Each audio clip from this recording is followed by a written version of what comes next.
ಎಲ್ಲರಿಗೂ ಪರಿಚಯ ಅಕಾಡೆಮಿ ಸ್ವಾಗತ ಮಕ್ಕಳೇ. ಈ ದಿನ ನಾವು 8ನೇ ತರಗತಿ ವಿಜ್ಞಾನ ವಿಷಯದಂತ ದ್ವಿತೀಯ ಸೆಮಿಸ್ಟರ್ ಸಬ್ಜೆಕ್ಟ್ ನೀರು ಪಾಠದ ಪ್ರಶ್ನೋತ್ತರ ಬಗ್ಗೆ ತಿಳ್ಕೊಳ್ಳೋಣ. ಅಭ್ಯಾಸದಿಂದ ಕೊಟ್ಟಂತ ಪ್ರಶ್ನೋತ್ತರ ಬಗ್ಗೆ ತಿಳ್ಕೊಳ್ಳೋಣ. ಪ್ರಶ್ನೆ ಒಂದು ಬಂದು ಗಮನಕ್ಕೆ, ಪ್ರತಿಯೊಂದು ಅಪೂರ್ಣ ವಾಕ್ಯ ಪ್ರಶ್ನೆಗೆ 4 ಪರ್ಯಾಯಗಳನ್ನು ನೀಡಲಾಗಿದೆ. ಸರಿಯಾದ ಉತ್ತರವನ್ನು ಆರಿಸಿ. ಪ್ರಶ್ನೆ ಒಂದು, ಮೆಗ್ನೀಷಿಯಂ ಸಲ್ಫೇಟ್ ನ ಸಾಮಾನ್ಯ ಹೆಸರು.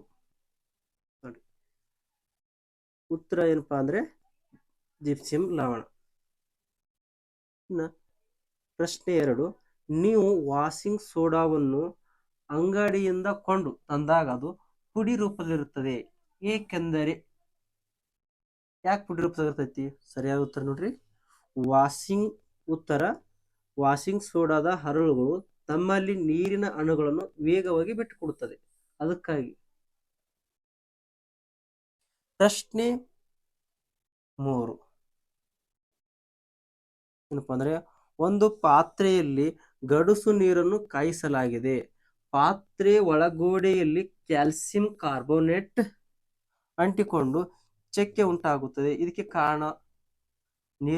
ಕಾರಣ ನೀರಿನಲ್ಲಿರುವ ಯಾವುದು? ನೋಡ್ರಿ, ಆಪ್ಷನ್ಸ್ ಬಂದು ಎ ಆಪ್ಷನ್ಸ್ ಕೊಡ್ತಾನೆ, calcium chloride, B magnesium sulphate, C calcium bicarbonate, D calcium hydroxide.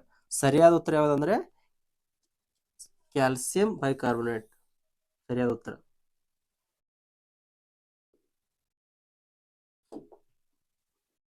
ಈ 4ನೇ ಪ್ರಶ್ನೆ ಬಂದು, ನೀರಿಗೆ ಗಡುಸುತನ ಉಂಟು ಮಾಡುವ ಮತ್ತು ಕಾಸಿದಾಗ ಕಾರ್ಬನ್ ಡೈಆಕ್ಸೈಡ್ ಬಿಡುಗಡೆ ಮಾಡುವ ಲವಣ ಎಂದರೆ? ಆಪ್ಷನ್ಸ್ ಯಾವ ಕೊಟ್ಟರೆ, ಎ ಯಾವುದು magnesium bicarbonate, B calcium chloride, C magnesium sulphate, D calcium sulphate. ಸರಿಯಾದ ಉತ್ತರ ಯಾವ್ದಪ್ಪ ಅಂದ್ರೆ ಮ್ಯಾಗ್ನೀಷಿಯಂ ಬೈಕಾರ್ಬೋನೇಟ್. ಈಗ 5ನೇ ಪ್ರಶ್ನೆ, ಹಬೆಯನ್ನು ಕೆಂಪಗೆ ಕೈದ ಕಬ್ಬಿಣದ ಮೇಲೆ ಹಯಿಸಿದಾಗ ಈ ಕೆಳಗಿನ ಉತ್ಪನ್ನ ದೊರೆಯುತ್ತದೆ ಯಾವ್ದಂತ ನೋಡ್ರಿ. ಪ್ರಶ್ನೆ ಆಪ್ಷನ್ಸ್ ಬಂದು ಫೆರಿಕ್ ಹೈಡ್ರಾಕ್ಸೈಡ್ ಮತ್ತು ಹೈಡ್ರೋಜನ್ ಕೊಟ್ಟನ. 2ನೇ ಆಪ್ಷನ್ಸ್ ಬಂದು ಕಬ್ಬಿಣದ ಕಾಂತೀಯ ಆಕ್ಸೈಡ್ ಮತ್ತು ಹೈಡ್ರೋಜನ್ ಕೊಟ್ಟನ. ಇನ್ನ 3ನೇ ಆಪ್ಷನ್ಸ್ ಬಂದು ಫೆರಸ್ ಹೈಡ್ರಾಕ್ಸೈಡ್ ಮತ್ತು ಹೈಡ್ರೋಜನ್. ಡಿ ಬಂದು ಫೆರಸ್ ಆಕ್ಸೈಡ್ ಮತ್ತು ಹೈಡ್ರೋಜನ್. ಸರಿಯಾದ ಉತ್ತರ ಯಾವುದು? ಡಿ ಫೆರಸ್ ಆಕ್ಸೈಡ್ ಮತ್ತು ಹೈಡ್ರೋಜನ್ ಸರಿಯಾದ ಉತ್ತರ. ಇನ್ನ ರೋಮನ್ ಅಂಕಿ 2 ಪ್ರಶ್ನೋತ್ತರ, ಸೂಕ್ತ ಪದಗಳೊಂದಿಗೆ ಬಿಟ್ಟಿರೋ ಸ್ಥಳವನ್ನು ಭರ್ತಿ ಮಾಡಿ ಅಂತ ಐತಿ. ಅಂದ್ರೆ ಬಿಟ್ಟ ಸ್ಥಳ ತುಂಬಬೇಕು.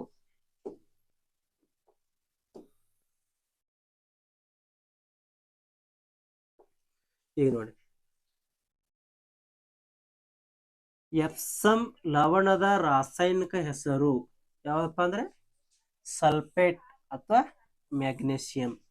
ಬಿಟ್ಟ ಸ್ಥಳ ಯಾವ್ದ್ರೆ?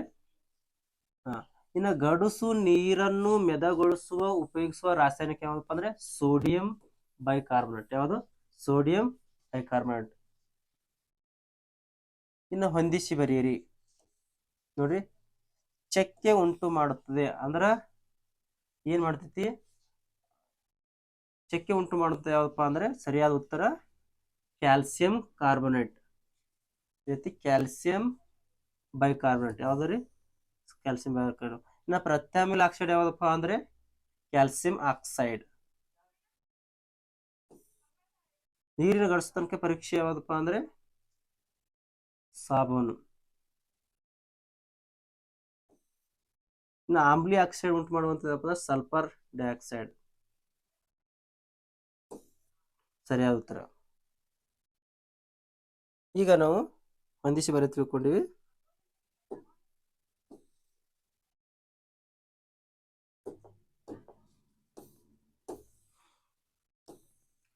ಈಗ ರೋಮನ್ ಅಂಕಿ 4 ಈ ಪ್ರಶ್ನೆಗೆ ಉತ್ತರಿಸಿ.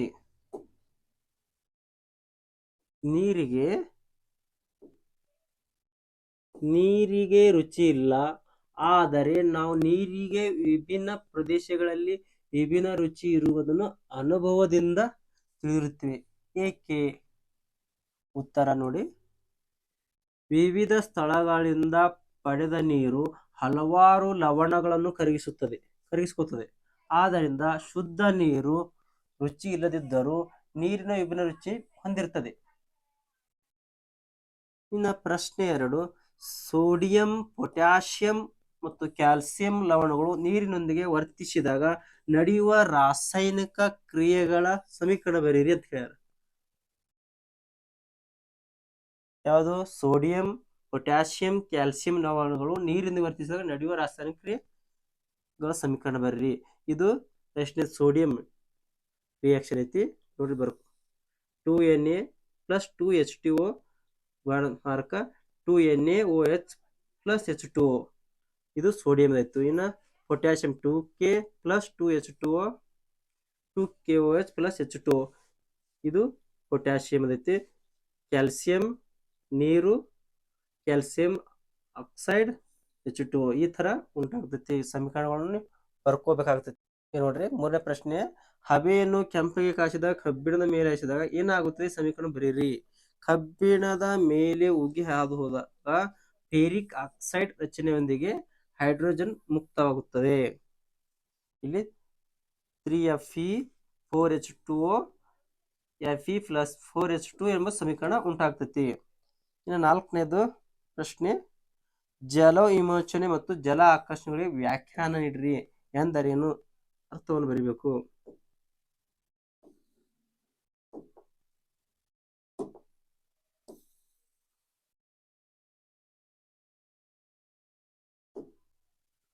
ಈಗ ಜಲ ವಿಮೋಚನೆ ಮತ್ತು ಜಲ ಆಕರ್ಷಣೆ ವ್ಯಾಖ್ಯಾನ ಬಗ್ಗೆ ತಿಳ್ಕೊಳ್ಳೋಣ. ಜಲ ವಿಮೋಚನೆ ಅಂದರೆ ಮಧ್ಯಮ ಆರ್ದ್ರತೆ ಗಾಳಿಗೆ ಒಡ್ಡಿಕೊಂಡಾಗ ಕೆಲವು ಹೈಡ್ರೇಟ್ಗಳು ನೀರನ್ನು ಕಳೆದುಕೊಳ್ಳುತ್ತವೆ. ಇನ್ನು ಜಲ ಆಕರ್ಷಣೆ ಅಂದ್ರ ಕೆಲವು ನೀರಿನಲ್ಲಿ ಕರಗುವ ವಸ್ತುಗಳು ಸಾಮಾನ್ಯ ತಾಪಮಾನದಲ್ಲಿ ವಾತಾವರಣಕ್ಕೆ ಒಡ್ಡಿಕೊಂಡಾಗ ವಾತಾವರಣದಲ್ಲಿ ಗಾಳಿಯಿಂದ ತೇವಾಂಶ ಹೀರಿಕೊಂಡು ತೇವಾಂಶ ಉಂಟಾಗುತ್ತದೆ ಮತ್ತು ಅಂತಿಮವಾಗಿ ಹೀರಿಕೊಳ್ಳುವ ನೀರಿನಲ್ಲಿ ಕರಗುತ್ತದೆ. ಇದಕ್ಕಿಂತ ಜಲಾಕರ್ಷಣೆ ಅಂತ ಕರಿತೀವಿ. ಪ್ರಶ್ನೆ 5, ನೀರು ಒಂದು ಸಂಯುಕ್ತ ಧಾತುವಲ್ಲ ಎಂದು ಸಾಧಿಸಲು 2 ಸಮರ್ಥನೆಗಳನ್ನು ಕೊಡಿ. ನೋಡಿ ಉತ್ತರ, ನೀರಿನ ತೊಟ್ಟೆಗೆ ಚೂರು ಸೋಡಿಯಂ ಧಾತು ಹಾಕಲು ಅದು ಸೋಡಿಯಂ ಹೈಡ್ರಾಕ್ಸೈಡ್ ಉಂಟು ಮಾಡಿ ಜಲಜನಕದ ಅನಿಲ ಬಿಡುಗಡೆ ಗೊಳಿಸುತ್ತದೆ. ಇನ್ನು 2ನೇದು, ಕೆಂಪಗೆ ಕಾದ ಕೋಕ್ ಮೇಲೆ ನೀರಿನ ಹವೆ ಹಾಯಿಸಿದರೆ ಕಾರ್ಬನ್ ಮೊನಾಕ್ಸೈಡ್ ಹಾಗೂ ಹೈಡ್ರೋಜನ್ ಉತ್ಪತ್ತಿ ಆಗುತ್ತದೆ. ಈ ಸಮೀಕರಣ ನೋಡ್ರಿ, ಕಾರ್ಬನ್ ನೀರು ಕೂಡಿ ಏನಾಗ್ತೈತಿ, ಕಾರ್ಬನ್ ಮೊನಾಕ್ಸೈಡ್ ಉಂಟಾಗ್ತೈತಿ ಪ್ಲಸ್ ಹೈಡ್ರೋಜನ್ ಉಂಟಾಗ್ತೈತಿ. ಸಮೀಕರಣ ಈ ತರ ಗುರುತಿಸಬಹುದು. ಮೇಲಿನ ಕ್ರಿಯೆಗಳಿಂದ ನೀರು ಒಂದು ಸಂಯುಕ್ತ ಆದರೆ ಧಾತು ಎಂದು ತಿಳಿಯುತ್ತದೆ. ಇನ್ನು 6ನೇ ಪ್ರಶ್ನೆ,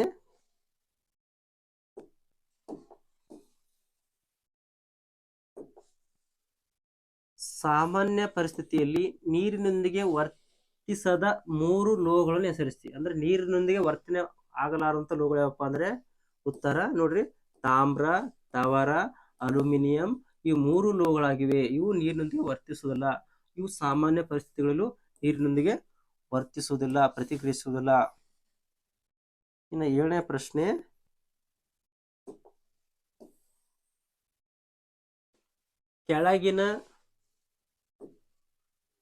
ಕೆಳಗಿನ ಆಕ್ಸೈಡ್ಗಳು ನೀರಿನಲ್ಲಿ ವಿಲೀನಗೊಂಡಾಗ ದೊರೆಯುವ ಉತ್ಪನ್ನಗಳು ಹೆಸರಿಸಿ ಮತ್ತು ಸರಿದೂಗಿಸಿದ ಸಮೀಕರಣಗಳನ್ನು ಬರೆಯಿರಿ.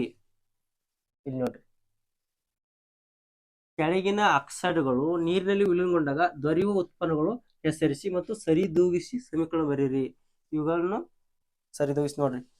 ಸಲ್ಫರ್ ಡೈಆಕ್ಸೈಡ್ ನೀರಿನಲ್ಲಿ ಕರಗಿದಾಗ ಸಲ್ಫರ್ಸ್ ಆಮ್ಲ ಉಂಟಾಗ್ತೈತಿ. ಅಂದ್ರೆ ಸಲ್ಫರ್ ಡೈಆಕ್ಸೈಡ್ SO2 ಅಂದ್ರೆ ಸಲ್ಫರ್, H2 ಅಂದ್ರೆ ನೀರು, ಅದರ ಜೊತೆಗೆ ಉತ್ಪತ್ತಿ ಏನಾಗ್ತೈತಿ, ಸಲ್ಫರ್ಸ್ ಆಮ್ಲ ಉಂಟಾಗ್ತೈತಿ H2SO3. ಇನ್ನು ಪೊಟ್ಯಾಸಿಯಂ ಆಕ್ಸೈಡ್ ನೀರು ಪೊಟ್ಯಾಸಿಯಂ ಹೈಡ್ರಾಕ್ಸೈಡ್ ನಲ್ಲಿ ಕರಗಿದಾಗ ರೂಪುಗೊಳ್ಳುತ್ತದೆ. ಏನಾಗುತ್ತೆ, ಪೊಟ್ಯಾಸಿಯಂ ಹೈಡ್ರಾಕ್ಸೈಡ್. ಇನ್ನು KO ಅಂದ್ರೆ ಪೊಟ್ಯಾಸಿಯಂ ಆಕ್ಸೈಡ್, H2 ಅಂದ್ರೆ ನೀರು, ಇದ್ರ ಜೊತೆಗೆ ವ್ಯತ್ಯಾಸ ಪೊಟ್ಯಾಸಿಯಂ ಹೈಡ್ರಾಕ್ಸೈಡ್ ಉಂಟಾಗ್ತೈತಿ. ಇನ್ನು ಕ್ಯಾಲ್ಸಿಯಂ ಆಕ್ಸೈಡ್ ನೀರಿನಲ್ಲಿ ಕರಗಿದಾಗ ಏನಾಗ್ತೈತಿ, ಕ್ಯಾಲ್ಸಿಯಂ ಹೈಡ್ರಾಕ್ಸೈಡ್ ರೂಪುಗೊಳ್ತೈತಿ. ಇದು ಸಮೀಕರಣ ಮೂಲಕ ಕ್ಯಾಲ್ಸಿಯಂ ಆಕ್ಸೈಡ್ ಪ್ಲಸ್ ನೀರು ಉತ್ಪಾದನೆ ಏನಾಗ್ತೈತಿ, ಕ್ಯಾಲ್ಸಿಯಂ ಹೈಡ್ರಾಕ್ಸೈಡ್ ಆಗಿ ಉತ್ಪತ್ತಿ ಆಗ್ತೈತಿ. ಇಂಗಾಲ ಡೈಆಕ್ಸೈಡ್ ನೀರಿನಲ್ಲಿ ಕರಗಿದಾಗ ಅದು ಕಾರ್ಬೋನಿಕ್ ಆಮ್ಲ ಆಗಿ ರೂಪುಗೊಳ್ತೈತಿ. ಇದು CO2 ಅಂದ್ರೆ ಕಾರ್ಬನ್ ಡೈಆಕ್ಸೈಡ್, H2 ಅಂದ್ರೆ ನೀರು ವರ್ತಿಸಿ ಏನಾಗ್ತೈತಿ ಅಂದ್ರೆ ಕಾರ್ಬೋನಿಕ್ ಆಮ್ಲ ಉತ್ಪತ್ತಿ ಆಗ್ತೈತಿ. ಇನ್ನ 8ನೇ ಪ್ರಶ್ನೆ, ನೀರಿನ ಗಡಸುತನಕ್ಕೆ ಕಾರಣಗಳು. ನೀರು ಗಡಸು ಆಗಲಿಕ್ಕೆ ಮುಖ್ಯ ಕಾರಣ ಏನಪ್ಪಾ ಅಂತ ತಿಳ್ಕೊಳ್ಳೋಣ.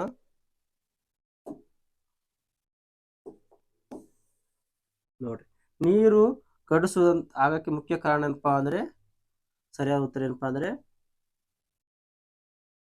ನೀರಿನಲ್ಲಿ ಕರಗುವ ಅಂದ್ರೆ ನೀರಿನಲ್ಲಿ ಕರಗಿರುವಂತಹ ಕ್ಯಾಲ್ಸಿಯಂ ಮತ್ತು ಮ್ಯಾಗ್ನೀಸಿಯಂ ಬೈಕಾರ್ಬೋನೇಟ್, ಸಲ್ಫೇಟ್, ಕ್ಲೋರೈಡ್ ಉಪಸ್ಥಿತಿಯಲ್ಲಿ ನೀರು ಗಡಸುತನವನ್ನು ಉಂಟು ಮಾಡುತ್ತದೆ. ಅಂದ್ರೆ ನೀರಿಗೆ ಗಡಸುತನ ಬರೋ ಕಾರಣ ಮೂರು ಅಂದ್ರೆ ಕ್ಯಾಲ್ಸಿಯಂ ಮತ್ತು ಮ್ಯಾಗ್ನೀಸಿಯಂ ಬೈಕಾರ್ಬೋನೇಟ್ ಮತ್ತು ಕ್ಲೋರೈಡ್.